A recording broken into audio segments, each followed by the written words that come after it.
rewards are far greater when you actually wait for them. When you get a reward for not having worked for something, or you get it straight away, it's often not that satisfying.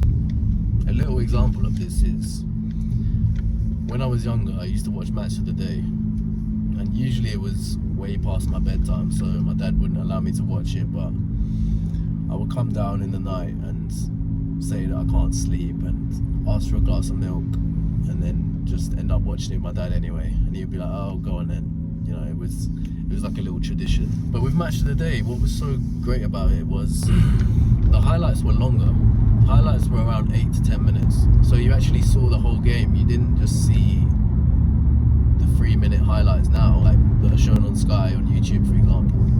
You actually see the whole game, extended highlights. And not only that, you see the interviews after the game, you see the commentary after the game and the analysis, and then you see the build up to the next game. It's like a longer process, but this was always way more satisfying. Nowadays people wouldn't even have the attention span. You can just skip through it anyway. Skip.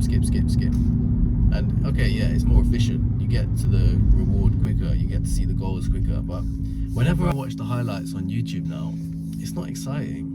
You just see the goals, you just see a botched highlight of the game. It's not the real summary of the game. There's no build up, and you're like, okay, oh, that's a good goal, but there's no excitement to it. Watching the highlights of Match of the Day was like the highlight of the evening. It was building up to the next game. You were watching the whole game. It was just way more satisfying because you're waiting for it. And this is so true. A lot of the time it's the anticipation of a reward which is so satisfying. And that's such a great tip in life. We can anticipate rewards. We're going to enjoy life so much more. Most of the time we anticipate a reward, and then we get the reward. Oh, I mean, it's done. You're so looking forward to a day. You've got this perfect day planned out. Like you might be going to like Fort Park or something like that, or having a fun day out. And the anticipation for the day is so exciting. And then the day comes. Yeah, you had fun, but then it's over. The anticipation is so much more exciting. Like there's a great example, and it was a guy who took his family on holiday. Successful businessman, and he gets one holiday a year with his family, and he planned out this perfect holiday, whether it was in like Asia or Maldives, I don't know where it was, but he planned this perfect holiday. And they get on the holiday, and then it's the first night they're there, they look out into the sea or whatever, and then he goes, oh, I love it here, we should come here next year. He starts talking about next year's holiday while he's on the holiday that he's been anticipating for so long. It's how we are as humans. We anticipate, we look forward to things. When you get things straight away, or when you're actually in the moment, usually it's not as satisfying. It's the anticipation of the reward. It's like when you shine a laser pen to your cats. Like I do this to my cats. You shine a laser pen and they chase it, but they get to the reward, they get to the pen. But what is it? There's nothing there. It's like the dog that chases the ball. It's the pursuit. He gets the ball, he goes, oh, bring it straight back, throw it to me again. It's the constant pursuit, and we can use this in our lives. We can understand that it's the chase, it's the journey which is so much more exciting rather than the actual end goal. Watching those highlights on YouTube, yeah, you might see the greatest goal. You might see Garnacho's overhead kick against Everton. Oh wow, what a goal. Okay, cool, that's it. But if you'd watch that goal on Match of the Day, watching the whole highlights and the build-up, you would enjoy that goal a whole lot more. So learn to anticipate rewards. Don't try and get rewards for free or expect them to come straight away, because it's not the thing that brings the happiness, it's the anticipation of the reward. If someone told you you could take a pill and overnight you would become in your best physical shape, just overnight, you wouldn't have to work for it, you would just become a wham guy, just overnight, bang. Most people would take it.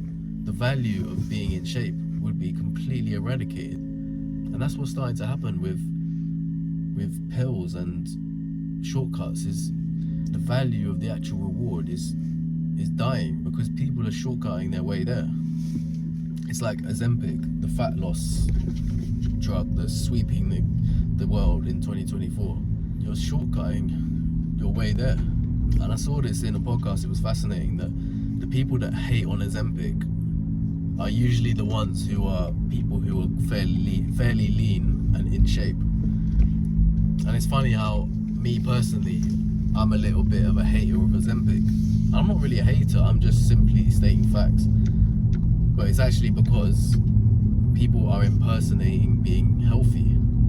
So someone like me, who lives a healthy lifestyle and strives to be in shape, I have to work for my lifestyle, but these people that take Ozempic, they can achieve the same look, but the reality is that it's not the same. It's not the same at all. If anything, it's the complete opposite. You're becoming hugely unhealthy by taking these drugs. You don't know what you're putting in your body. Person who's lean and in shape now potentially is not even a healthy person. So what something like Ozempic has done, and even steroids, these shortcuts, is they've bastardized the healthy looking person into someone that is probably not even that healthy. So where I'm going with this, down this rabbit hole, is these shortcuts, these instant gratifications, they destroy the process. The whole point for me of going gym is the sustainability and the lifestyle and the working hard and the mind growth that you get from it. It's the mental health aspect as well. It's the goal. It's the doing the 6 to 8 week plan and progressing and becoming better through that plan and growing that way. For me, that's what's so satisfying about it. Or if I was fat and wanted to lose weight, it would be the journey of losing weight. It'd be sustaining it over time. It would be gradually getting better. People aren't doing that. They're shortcutting it, damaging their bodies and wondering why they're not fulfilled. When we shortcut and instantly gratify ourselves, usually it's not going to work. It's the anticipation and the journey which is so important.